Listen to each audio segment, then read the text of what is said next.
En toute vérité, 11h midi sur Sud Radio, Alexandre Devecchio. En toute vérité, chaque dimanche entre 11h et midi sur Sud Radio, sécurité, économie numérique, immigration, écologie. Pendant 1 heure, chaque semaine, nous débattons sans tabou des grands enjeux pour la France d'aujourd'hui et de demain. Et cette semaine, nous avons le plaisir de recevoir le fondateur du Puy du Fou, Philippe de Villiers. Il nous parlera de son nouveau livre, le roman de Louis XIV, qui vient de paraître chez Plomb. En seconde partie d'émission, Philippe de Villiers évoquera avec nous également l'actualité et répondra à quelques questions sur les élections européennes. Mais tout de suite, Louis XIV. Louis XIV, c'était l'apogée de la France, mais aussi peut-être le début de la fin. Sommes-nous en déclin depuis la mort du roi Soleil? Quelles leçons politiques tirées de son règne pour aujourd'hui? Macron, Louis XIV, peut-on comparer l'incomparable? Tout de suite, les réponses de Philippe de Villiers en toute vérité. En toute vérité sur Sud Radio, Alexandre Devecchio. Philippe de Villiers, bonjour. Bonjour. Ravi de vous recevoir pour ce nouveau livre, le roman du roi Soleil. Après Clovis, Saint-Louis, Jeanne d'Arc, c'est un nouveau chapitre finalement de votre roman national à vous. D'où vous vient cette passion pour l'histoire, cette passion que vous transmettez aussi avec le Puy du Fou? D'où ça vous vient et pourquoi cette envie de la transmettre de manière aussi urgente aujourd'hui? Quand vous êtes dans l'obscurité, dans une maison qui s'effondre, vous suivez le conseil de l'architecte et du maçon. Et le conseil, c'est d'aller à tâtons vers les murs porteurs. Parce que seuls les murs porteurs vous indiquent la sortie. Nous sommes dans une maison qui s'effondre, dans l'obscurité. La pauvre France, dont les hôtes ne savent plus où ils habitent. Et les murs porteurs, ce sont ceux qui ont fait la France, qui nous ont laissé une trace glorieuse, souvent méconnue, et qui nous ont permis d'hériter de ce trésor que nous sommes en train aujourd'hui de dissiper. Et donc le roi Soleil, c'est non seulement une grande période de l'histoire de France, mais c'est aussi beaucoup de leçons qu'on ferait bien d'appliquer aujourd'hui. Si nos politiciens avaient une culture historique, je pense qu'ils feraient moins d'erreurs. On parlera justement des leçons de Louis XIV pour aujourd'hui, mais vous avez commencé sur l'effondrement en quelque sorte et la manière dont l'histoire peut nous aider à nous relever ou nous donner des repères. Quelque chose m'a frappé dans l'actualité, c'était maintenant il y a déjà 3 semaines, mais cet attentat islamiste contre un professeur à Arras a visé finalement Dominique Bernard qui était professeur de français, mais le terroriste voulait viser un professeur d'histoire. C'est tout un symbole, non, Philippe de Villiers? Je me souviens surtout de la cérémonie qui a eu lieu dans la cathédrale d'Arras avec cette dame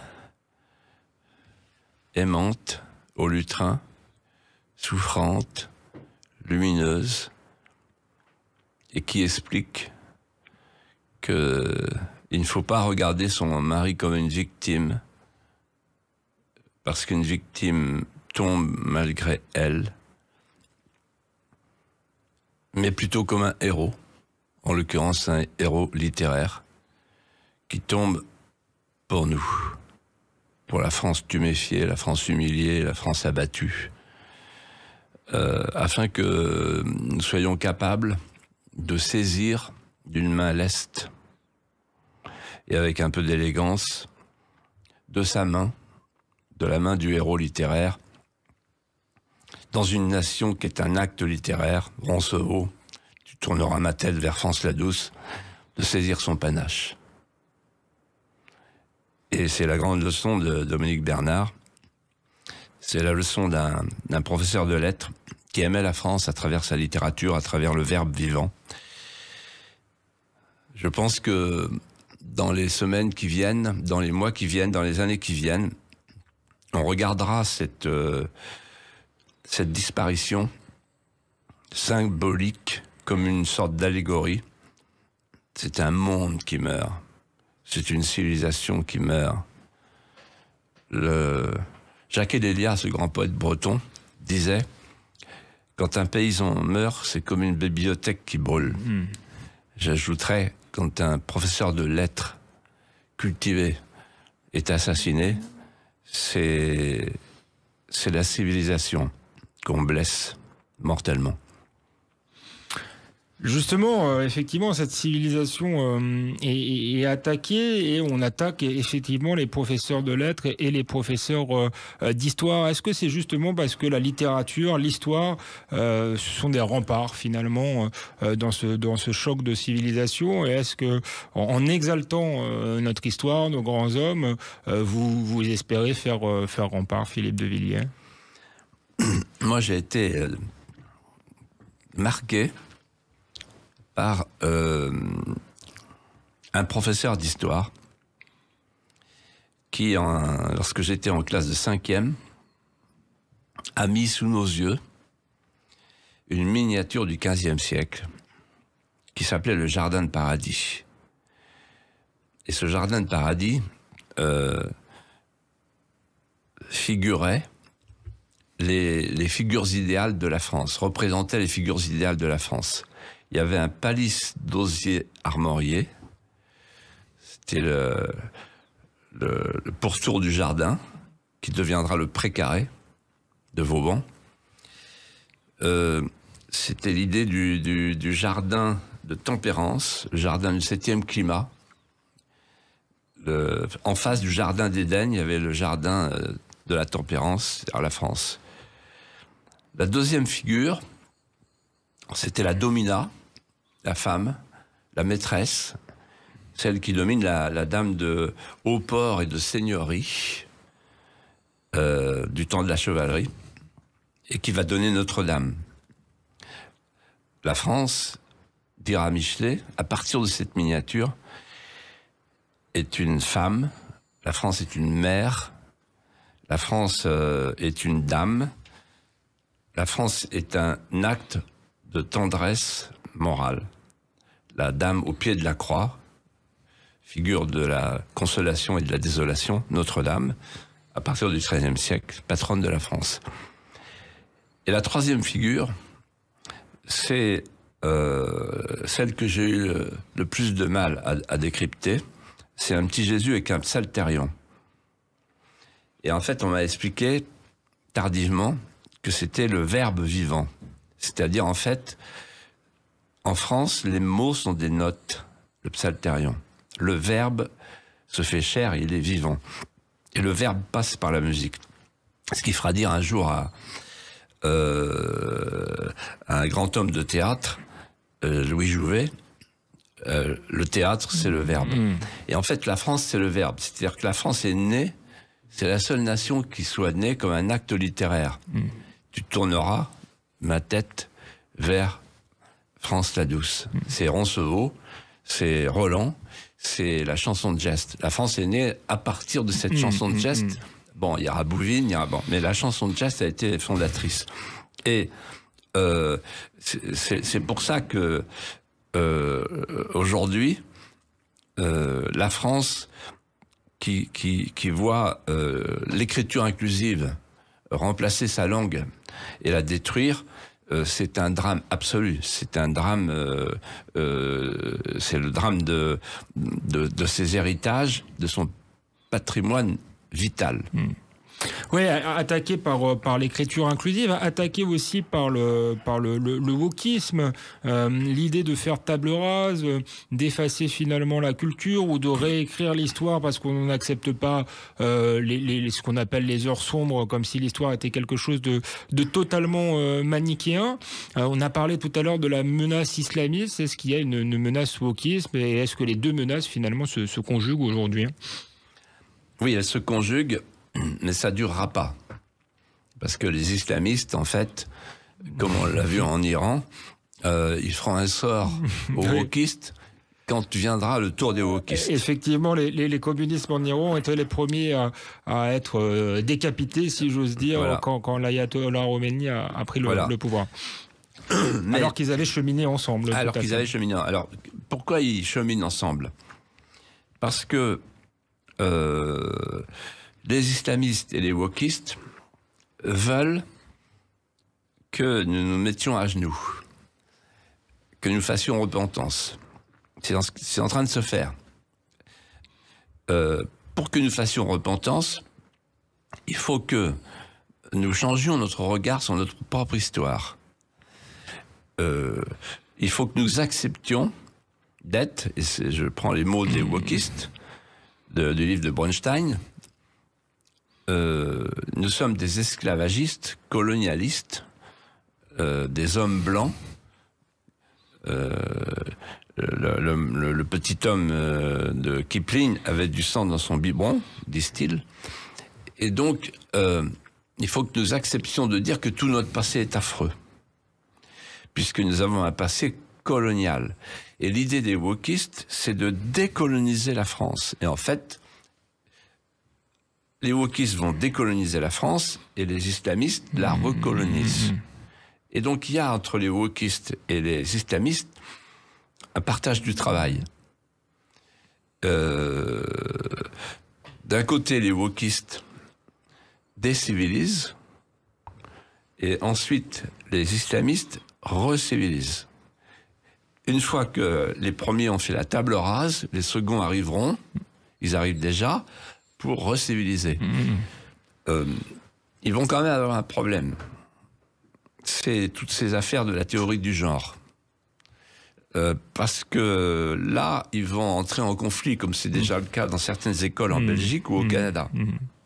Et pour l'instant, au nom de l'intersectionnalité, ils s'entendent pour détruire, pour déconstruire l'Occident, et au cœur de l'Occident, la fille aînée de l'Église, c'est-à-dire la France.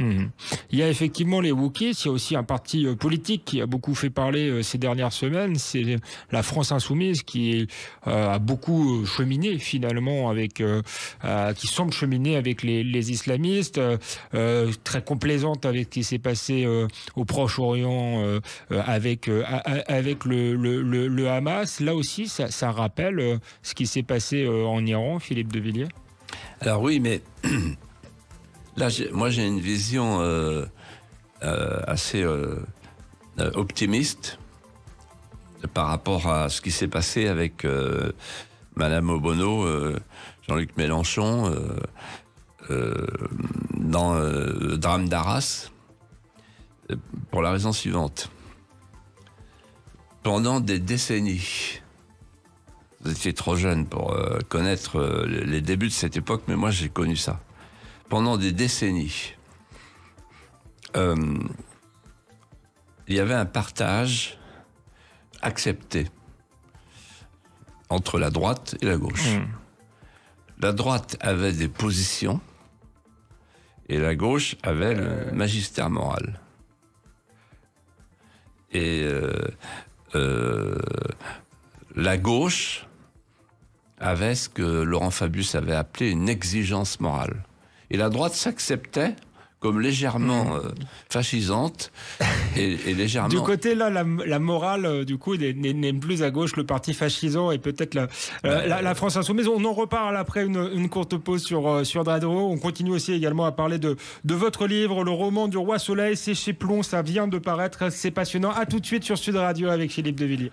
En toute vérité, 11h midi sur Sud Radio, Alexandre Devecchio. Nous sommes de retour en toute vérité sur Sud Radio avec Philippe de Villiers. On parle de son nouveau livre, Le roman du roi Soleil. Vous écrivez finalement la biographie du roi Soleil, mais à la première personne, Philippe de Villiers, vous vous glissez dans la peau de Louis XIV.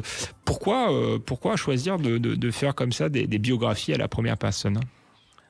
Pour entrer dans l'intimité du personnage que je veux présenter, notamment à la nouvelle génération qui ne connaît pas ces personnages.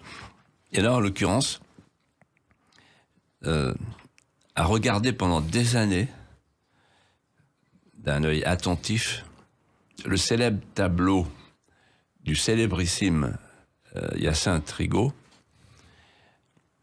j'étais frappé par le fait que le roi était vieux, les traits tirés, accablé, et qu'il avait le sceptre à l'envers.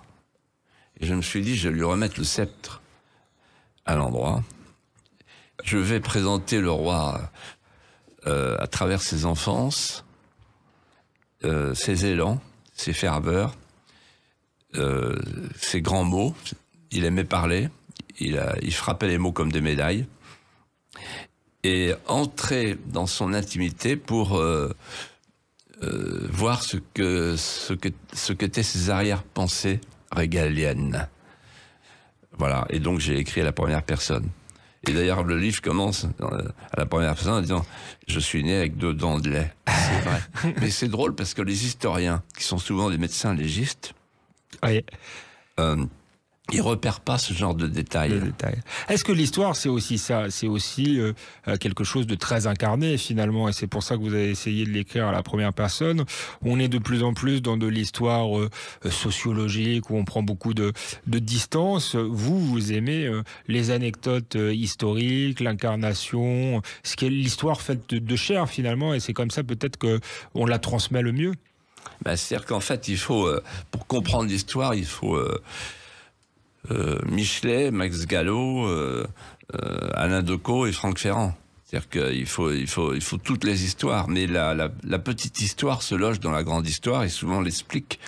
En l'occurrence, je reviens aux 2 dents du roi.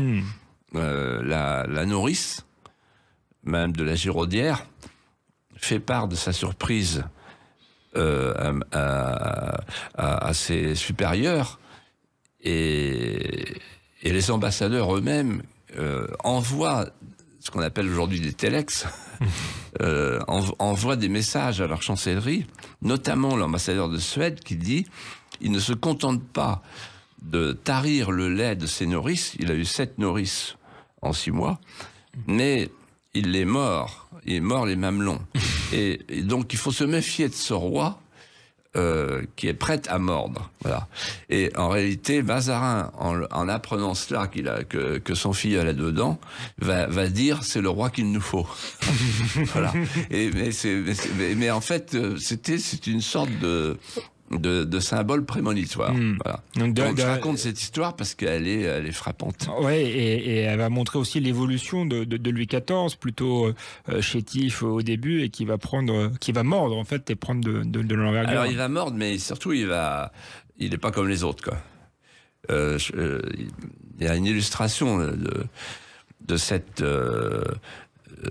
personnalité hors norme que raconte l'historien Philippe Baussan. Louis XIV a donc comme parrain Mazarin. Mazarin surveille son filleul et qui prend des cours de lutte, comme tous les enfants des rois, depuis le Moyen-Âge. Le luth royal. Bon, c'est l'instrument de la cour, à cordes pincées. Bon. Un instrument très fin, très ennuyeux, mais élégant. Et lui, en fait, il voit arriver un jour, qui fait irruption dans le salon de musique, toute une bande de la Commedia dell'arte, promue, invitée, convoquée par Mazzarini, le cardinal. Et le cardinal présente au jeune dauphin, qui a 10 ans, un personnage étonnant qui s'appelle Scaramouche, qui a des perroquets sur les épaules, des singes, voilà, et des oiseaux, et qui joue un instrument bizarre qui s'appelle la guitare. Et qu'est-ce que va faire le roi? Il va lâcher son luth, se précipiter sur la guitare de Scaramouche et va se mettre à jouer de la guitare. Et alors à ce moment-là, la cour lui dit non, on peut pas, un roi peut pas jouer de la guitare, c'est pas un instrument noble. Le luth est un instrument noble. Et il dit j'ennoblirai la guitare. Et donc à partir de cet instant, on comprend, quand on suit la psychologie et l'évolution de la psychologie de ce jeune roi, qu'il va rien faire comme les autres, et que quand on lui propose l'allée du roi, il va prendre une contre-allée. Qu'est-ce que ça va donner plus tard, cette histoire que je vous raconte avec Scaramouche? C'est quand on va lui proposer de faire de construire le prolongement du Louvre et des Tuileries, Ça, c'est le luth. On continue le luth. Il va dire non, je vais faire Versailles, la guitare. C'est-à-dire quelque chose de complètement nouveau, avec un style qui sera ni le style classique, ni le style baroque. Voilà, ça c'est Louis XIV. La guitare, et dans tous les domaines, ce sera comme ça. C'est aussi le roi par excellence des lettres et des arts. Au-delà de la politique, il incarnait une forme d'esprit français. Et justement, est-ce que la politique à la française, c'est pas ça, c'est pas mêlé de littérature, et c'est ce qui vous passionne aussi, sans oser la comparaison avec Louis XIV, vous vous inscrivez dans cette filiation d'hommes politiques qui aime également la littérature, les arts, la poésie peut-être, l'histoire bien sûr. C'est dans le temps, moi quand j'étais député et que j'arrivais à l'Assemblée, les mains que je serrais, c'était des mains d'académiciens. Il y avait la moitié de profs agrégés d'histoire, comme Mermas, etc., et puis des académiciens comme Dognaud, Perfit. Voilà. Aujourd'hui, c'est les technocrates. Et aujourd'hui, la Macronie a produit son fruit, c'est-à-dire Young Global Leader. Après l'homo faber, l'homo sapiens, l'homme qui zappe, voilà. Mais je reviens à Louis XIV, justement, parce que la grande leçon de Louis XIV, c'est que le gouvernement, l'art de gouverner s'accorde au gouvernement des arts. Qu'est-ce que ça veut dire? Ça veut dire que Louis XIV va s'entourer de l'artiste. Il est lui-même un artiste. C'est un grand danseur, c'est un architecte, c'est lui qui dessine Versailles, c'est un jardinier, c'est lui qui dit à Lenôtre, voilà ce qu'il faut faire, je veux un jardin de paradis, un jardin régalien, peut-être on y reviendra, et il parle à Molière comme personne ne sait parler à Molière, et d'ailleurs il écoute les pièces avant tout le monde, parce que ça l'intéresse. Voilà. Il y a une anecdote qui m'a passionné. Quand il rencontre Molière, Molière a tellement confiance en lui qu'il lui demande d'être le parrain de son fils. Est-ce que vous vous rendez compte qu'à l'époque, le roi de France, parrain d'un saltimbanque. Mais ça va plus loin. Un jour, le roi convoque Molière et lui dit « Allez-y, écrivez. » Et Molière est intrigué, il lui dit « Pourquoi vous voulez que j'écrive ?» Il dit « Parce que c'est mieux que Colbert. » Il dit « Pourquoi c'est mieux que Colbert ?» Parce que 10 édits de Colbert ne valent pas une pièce de Molière. Et il dit « Mais pourquoi vous dites ça ?» Parce qu'avec vos pièces, vous corrigez les mœurs des grands, beaucoup mieux que je ne saurais le faire avec des lois. Formidable, merci Philippe de Villiers. On continue à parler de Louis XIV, de la politique française, des leçons peut-être de Louis XIV pour notre temps. Après une courte pause, on se retrouve en toute vérité avec Philippe de Villiers sur Sud Radio. À tout de suite. En toute vérité, 11h midi sur Sud Radio, Alexandre Devecchio. Nous sommes de retour en toute vérité sur Sud Radio avec notre invité ce dimanche, Philippe de Villiers, qui vient nous parler de son dernier livre, Le roman du roi Soleil. C'est édité chez Plon. Avant la pause, on expliquait que le roi Louis XIV était aussi le roi des arts, des lettres, que d'une certaine manière, c'était un artiste lui-même. On n'a pas encore parlé de votre grande création artistique, Philippe de Villiers, qui est le Puy du Fou. Vous êtes même auteur des spectacles, des ciné-scénies. Puy du Fou, qui est aussi une forme de roman national et qui est un énorme succès, Philippe de Villiers. Oui, c'est un signe, ce succès. C'est signe de quoi, alors, du coup ? Je pense que les Français sont de plus en plus nombreux à se sentir étrangers chez eux. Ils se sentent privés de leur patrimoine vital. Et le Puy du Fou est la colline du dépôt millénaire, la mémoire vivante. Donc les gens viennent à la source, ils viennent chercher ce dont ils sont privés. Aujourd'hui, il y a beaucoup de Français qui ont encore une patrie charnelle, mais qui n'ont plus la grande patrie, parce que personne ne leur en a parlé, à l'école ou ailleurs. Donc ils ont la petite patrie, mais ils n'ont plus la grande. Ceux-là viennent. Mais il y en a d'autres qui viennent de plus en plus nombreux. Ils n'ont plus la grande patrie, ils n'ont plus la petite. Et ils viennent chercher une patrie de substitution. Alors ça peut agacer certains historiens de la gauche bien pensante, mais ce succès devrait y réfléchir. Ça veut dire que si on remettait à l'école le roman national, en partant du principe que la France est un rêve tramé dans l'étoffe des songes, et que si on ne fait plus rêver les enfants, ils cherchent d'autres rêves, soit des rêves vidéo, des jeux vidéo, soit des rêves qui peuvent se terminer pour nous en cauchemar. Parce que si on ne leur présente pas nos héros, drames, nos larmes, nos héros, nos saints, nos chefs-d'œuvre, nos trésors, ils vont chercher d'autres drames, d'autres héros, d'autres passions, d'autres, etc. Voilà. Et c'est ce qui se passe en ce moment.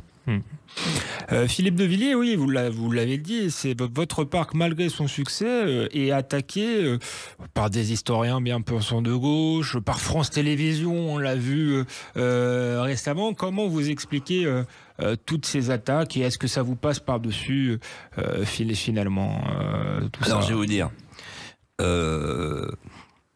ça fait 45 ans que j'attends ça. Parce que rien n'est pire qu'une indifférence. Donc vous vous en réjouissez finalement. Ça veut oui. dire que vous existez plus que jamais, que votre parc en tout cas existe plus que jamais. Oui, parce qu'en fait, ce qui compte, c'est... ce qui serait embêtant, c'est que le public boude et que les têtes pensantes de notre pays se prosternent. Et là, c'est l'inverse. La foule vient, de plus en plus nombreuse, et il y a quelques grincheux. Voilà. En fait, j'ai dit dans une interview récemment au Figaro Magazine, c'est tout à fait naturel et amusant à entendre toute cette crapaudaille qui coasse dans la douve croupissante, ne goûtant pas et ne sachant pas goûter le sabot harmonieux du trot de la chevalerie qui passe. C'est joli, c'est une manière élégante de répondre aux critiques. Mais est-ce que ces critiques, vous avez dit tout à l'heure que le succès du parc était finalement un symptôme, le fait que les Français cherchaient à se retrouver dans votre parc, est-ce que les critiques, c'est pas aussi un symptôme d'une forme de haine de soi, justement, d'une partie des élites? Vous avez tout à fait raison. C'est alors, il y a eu le roman national. Le roman national, il a été créé par les grands historiens républicains qui voulaient sauver la France après la défaite de Sedan. Ernest Claviste, les Jules Quicherat, Jules Michelet, etc. Puis après, il y a eu Anatole France, etc. Et le roman national, il est mort en mai 68. Cours camarade, le vieux monde est derrière toi. Et il y a eu 3 coups portés au roman national. Le premier coup porté au roman national, c'est Giscard. Quand il a dit je sors la France de l'histoire pour l'abriter du malheur. C'est un mot que Raymond Aron, d'ailleurs, lui a reproché. Et là, il y a eu René Haby avec le collège unique. Et l'histoire est devenue une discipline d'éveil. Bon, elle faisait plus, elle était plus, c'était plus la primauté de l'histoire. On a descendu une marche. Deuxième marche descendue, c'est plus tard, des années 80 avec François Mitterrand. L'histoire a été livrée aux sciences sociales jargonnantes et mortifères. Vous y avez fait allusion. Et donc là, c'est là que les historiens sont devenus des médecins légistes. Donc il n'y a plus de chronologie, il n'y a plus d'épopée. On n'a plus la tête épique, comme aurait dit Hugo. Et la troisième phase, vous venez d'en parler, c'est la phase où on analyse le livre d'heures. Et c'est-à-dire qu'on a une histoire halal, parce qu'il faut faire attention. On a une histoire halal et woke. Et donc, dans les deux cas, on fait repentance. Et l'histoire consiste à s'excuser de ce que les autres ont fait pour qu'on recommence pas ce qu'ils ont fait. Donc, en fait, c'est la déconstruction de l'histoire, puisque, en fait, l'histoire de France, c'est l'homme blanc, hétérosexuel, colonialiste, esclavagiste. Donc, il faut tout jeter avec le wokisme et il reste rien. Voilà. Et partout où il y a des livres ou des romans vivants qui racontent l'histoire de France, il y a le succès. Parce qu'il y a une soif de savoir d'où on vient. Et le drame de notre pays, c'est de couper les jeunes Français de leurs racines. Voilà. Et Christopher Lasch, le grand sociologue américain, disait le déracinement déracine tout sauf le besoin d'enracinement. Et donc en fait, quand vous coupez les gens de leurs racines, ils les recherchent et ils les retrouvent. On parlait du Puy du Fou, il y a toujours pas de spectacle sur Louis XIV au Puy du Fou, c'est le prochain spectacle ? Oui. Oui ? Oui. Ah, on a un scoop alors aujourd'hui, vous êtes en train de l'écrire ? On s'arrêtera là. Oui. D'accord, on s'arrêtera là. Bon, bonne surprise. Louis XIV, justement, revenons à Louis XIV. Moi, j'étais assez surpris que vous fassiez une bio de très personnelle de Louis XIV, parce que je vous inscrivais pas forcément dans sa filiation. Vous avez parlé de Colbert tout à l'heure. Louis XIV, c'est l'État jacobin centralisé. Donc vous êtes réconcilié avec cet État-là. Vous dites que c'est quand même mieux que l'État technocratique d'aujourd'hui. Non, mais là, vous venez vous êtes un homme cultivé, Alexandre. Et vous venez de livrer un poncif. Merci. Merci, Philippe de Villiers. J'ai livré un poncif justement pour que vous déconstruisiez, voilà. Philippe de Villiers, ce poncif. Je vous donne un exemple. Quand le roi traverse la France, qu'il arrive à Bordeaux, il attend à la porte, il attend au grand porche pour avoir les clés. Vous voyez. Donc la France est bardée de private leges, de privilèges provinciaux, etc. C'est le pouvoir régalien est fort, mais il reste un pouvoir régalien. Et Colbert, lui, ce qu'il dit, il faut faire des grandes manufactures, les Gobelins, ça a pas mal réussi. Et pour le reste, il faut le mercantilisme, c'est-à-dire le commerce, la liberté du commerce. Donc c'est exactement le contraire de ce qu'on dit aujourd'hui. Aujourd'hui, on fait exactement le contraire. Et la technocratie, ça consiste à substituer à la politique le rêve saint-simonien, c'est-à-dire au gouvernement des hommes, on substitue l'administration des choses. C'est Colbert à Louis XIV, c'est le régalien par excellence. Au point que, par exemple, je raconte dans mon livre ce moment incroyable entre le roi et le nôtre. Bon, quand vous imaginez un roi qui parle avec un jardinier. Bon, le roi, il n'est pas jardinier. Non. Bon. L'autre, c'est spécialiste des fleurs, des parterres, des broderies. Et le roi lui dit, le nôtre, je veux un jardin régalien. Et le nôtre dit, pardon, sire, un jardin régalien. Qu'est-ce que c'est ? Ouais, moi qui suis jardinier, je ne sais pas ce que c'est. Et il dit, et le roi reprend, l'ordre et la justice. Donc l'ordre, c'est le sceptre. Et la justice, la main de justice. Ça a un sens pour lui. Mais pour un jardinier, aucun. Et à ce moment-là, le roi réfléchit, regarde le nôtre, le prend par l'épaule et lui dit, le nôtre, l'ordre, en esthétique, c'est la symétrie. La justice, en esthétique, c'est la perspective. Voilà. Le jardin à la française. On continue à parler de Louis XIV et de la France après une courte pause avec Philippe de Villiers en toute vérité sur Sud Radio. À tout de suite. En toute vérité, 11h midi sur Sud Radio, Alexandre Devecchio. Nous sommes de retour en toute vérité avec Philippe de Villiers qui nous parle de la France, de son roman du Roi Soleil qui vient de paraître chez Plon. C'est passionnant. On parlait avant la pause de Louis XIV et de Colbert, de Le Nôtre aussi, mais on parlait de ce qu'était finalement l'État régalien. Louis XIV, c'est vraiment le concepteur de cet État régalien. État régalien qui est, comme l'histoire de France, j'ai envie de dire, est de plus en plus déconstruit, non, par les élites politiques contemporaines. C'est-à-dire qu'en fait, Louis XIV, il nous laisse quoi? Un État-nation. Un État fort, un État moderne, avec les intendants, etc., mais les provinces, la liberté des provinces, et une nation souveraine. Et donc, le roi incarne la souveraineté au nom du peuple.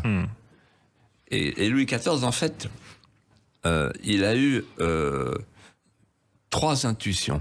La première, il faut un État ramassé sur lui-même, fort, il faut que le roi gouverne.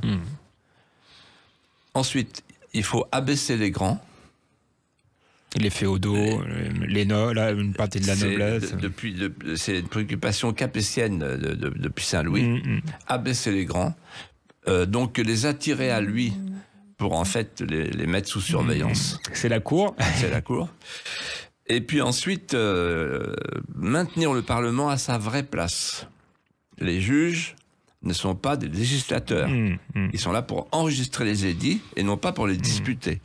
Parce qu'il est très marqué par la mort, en février 1649, de son cousin, le petit roi d'Angleterre, décapité à la suite des décisions du Parlement anglais. Donc il veut pas de ça en France. Donc il dit la justice est une autorité, ce n'est pas un pouvoir. Tout le contraire d'aujourd'hui où on est sous le gouvernement des juges. Alors tout le contraire. J'allais oublier quelque chose. Quand vous dites tout le contraire, vous me faites penser à quelque chose. Vauban. Si on avait Vauban à la place de Darmanin, ça serait pas mal. Pourquoi? Parce que qu'est-ce qu'il ferait le Darmanin Vauban? Il remettrait la ceinture de fer. C'est le mot de Vauban. C'est-à-dire une frontière. C'est-à-dire qu'en fait, Louis XIV, il savait que si la France... Le problème de la France, contrairement à l'Angleterre, elle n'a pas de frontière naturelle. Donc, la France est un acte politique. Et donc, une France sans frontières, ça n'existe plus. Voilà. C'est ce qu'on vit en ce moment. Et donc... c'est pour ça que j'écris ce livre. C'est pour que les jeunes générations aillent à la source et aillent voir ce que les autres ont fait. Si la France a duré si longtemps, il y a des raisons à cela. Il y a des lois fondamentales. Et il y a des lois de la vie politique qu'il faut respecter. La vie politique, c'est comme une science expérimentale. Voilà. Certains ont parlé d'empirisme organisateur. Voilà. Et effectivement, France sans frontières, France où les juges ont de plus en plus de poids, on le voit d'ailleurs sur la question précisément des frontières. Aujourd'hui, les juges décident qui peut venir, qui peut repartir. Ça, c'est une dérive profonde. Je crois que Mitterrand disait que les juges avaient eu la peau de l'Ancien Régime et qu'ils auraient la peau de la République. Est-ce que vous partagez ce constat ? Oui. Alors, il a dit ça, il avait raison.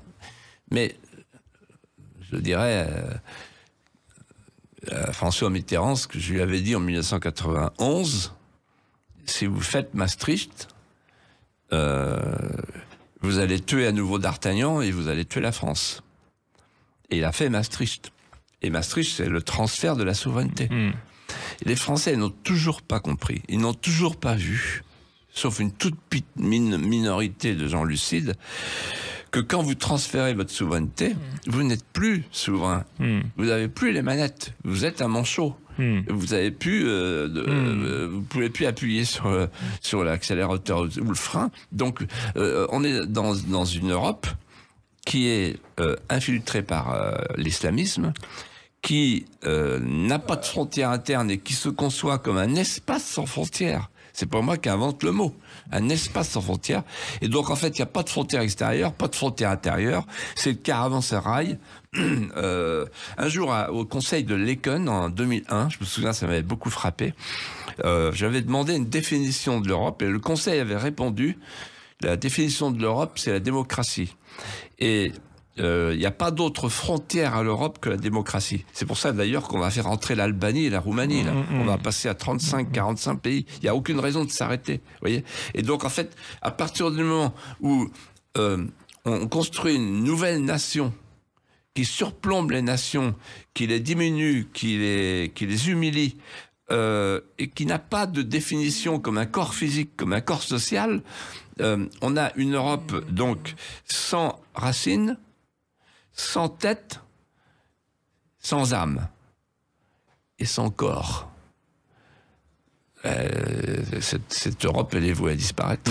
On va parler justement des élections européennes pour terminer cette émission, mais on a parlé de François Mitterrand et vous avez pointé sa contradiction finalement. François Mitterrand qui avait une dimension assez monarchique et en même temps qui a transféré effectivement les commandes de la souveraineté à Bruxelles. Est-ce que c'est finalement pas exactement la même contradiction qu'a Emmanuel Macron qui, quand il s'était présenté la première fois, avait dit qu'il allait restaurer la verticalité, que justement la France était une forme de monarchie républicaine et qui en même temps, c'est le cas de le dire, est sans doute le président le plus européiste qu'on ait jamais eu.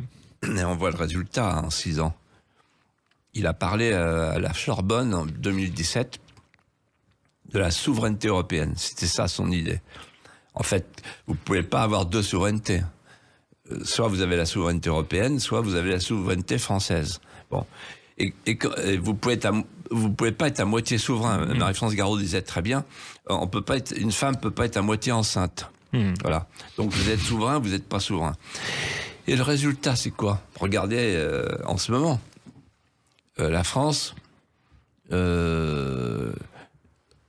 ignorée à Tel Aviv. C'est le seul pays qu'on n'a pas vu. On a vu le chancelier Scholz, on a vu le président des États-Unis, on a vu le Premier ministre anglais. La France, personne ne la demande, personne ne la convoque, personne ne l'invite. Vous vous rendez compte du temps du général de Gaulle? La France, elle aurait joué un rôle. Mais pendant ce temps-là, il y a des manifs en Tunisie contre la France. On a réussi à se fâcher avec les 3 pays du Maghreb. Ensuite, on est chassé d'Afrique, du Sahel. Ensuite, on n'est pas capable de veiller à la survie de l'Arménie. Ensuite, quand on va du côté de la Chine, on se fait virer pour l'histoire de sous-marin, on est humilié. Ensuite, en Europe, en Ukraine, on a tenté d'avoir une parole libre pour faire la paix. Et maintenant, on est couché, soumis à l'OTAN. On est les bons élèves de l'OTAN. On est même en avance sur tous les autres, alors que pendant ce temps-là, la Pologne lâche l'Ukraine. Donc on n'est pas capable d'être les artisans de la paix en Ukraine. On est dans une guerre folle qui n'a aucun sens pour nous. On est en train de faire la guerre en Europe. Et puis enfin, on obéit à l'Allemagne, malgré tout. Et donc, dans une Europe où plus personne ne s'entend, parce que la Hongrie, de son côté, elle mène sa vie, bientôt avec la Slovaquie, etc. Donc, en réalité, justement, pauvre France. Et qu'est-ce qu'on a fait, en fait? Vous vous rendez compte? Louis XIV, réveille-toi, ils sont devenus fous. Vous vous rendez compte ce qu'on a fait? On a supprimé le corps diplomatique, comme le corps préfectoral, donc les 2 souverainetés, la souveraineté interne, la souveraineté externe. Ouais. Et on a fait une chose, on a créé un nouveau poste d'ambassadeur au LGBT. Alors vous imaginez les Africains, les Chinois, etc., l'ambassadeur du LGBT, ils n'en veulent pas. C'est tout ce que la France a fait, un ambassadeur au LGBT. C'est tout ce qu'on a à proposer au monde, pauvre France. Et justement, les élections européennes qui viennent, c'est pour vous un enjeu important. On sait que vous avez été vous-même candidat européen, aux européennes, vous avez fait un bon score, je crois que c'était en 88, ensuite vous avez... Non, en 94 et 99. Ah, 94 et 99, oui, excusez-moi. 99 avec Charles Pasqua. Avec Charles Pasqua. Tout à fait. Et puis surtout, vous avez mené la campagne contre Maastricht, qui a failli être victorieuse, puis la campagne de 2005 du nom qui a été victorieuse. Donc pour vous, ça reste un enjeu important. Et peut-être que comment est-ce que vous voyez le fait qu'il y aura aujourd'hui les candidats souverainistes qui vont sans doute faire un bon score, que ce soit Bardella, Bellamy ou Marion Maréchal. Je ne vous demande pas effectivement de choisir entre eux, mais le fait qu'on ait ces trois-là, est-ce que c'est un changement de paysage politique majeur? Est-ce que ça montre peut-être que vous avez été finalement entendu avec quelques années de retard, peut-être une décennie de retard? Il y aura 2 victoires. La première, elle vient. La première, c'est le fait qu'à droite, on est souverainiste. Ou simili-souverainiste. Voilà. Vous savez que c'est moi qui ai prononcé le mot souverainisme à l'Académie des sciences morales et politiques pour la première fois en 2005. Pasqua et Séguin voulaient pas utiliser ce mot-là en disant non, c'est trop québécois, donc trop petit. Et c'était Paul-Marie Couteau qui m'avait suggéré ce mot, et il a été adopté à ce moment-là. Oui, et la deuxième victoire qui va venir, c'est que ça va être écrasant en fait. C'est-à-dire qu'en fait, comme disait Marie-France Garot un jour, Philippe, vous savez quel est notre problème? On n'est pas gouverné. Merci Philippe de Villiers, ce sera le mot de la fin. On vous réinvitera sans doute pour parler de ces élections européennes. Je vous laisse avec les informations et je vous dis à la semaine prochaine pour un nouveau numéro dans Toute Vérité.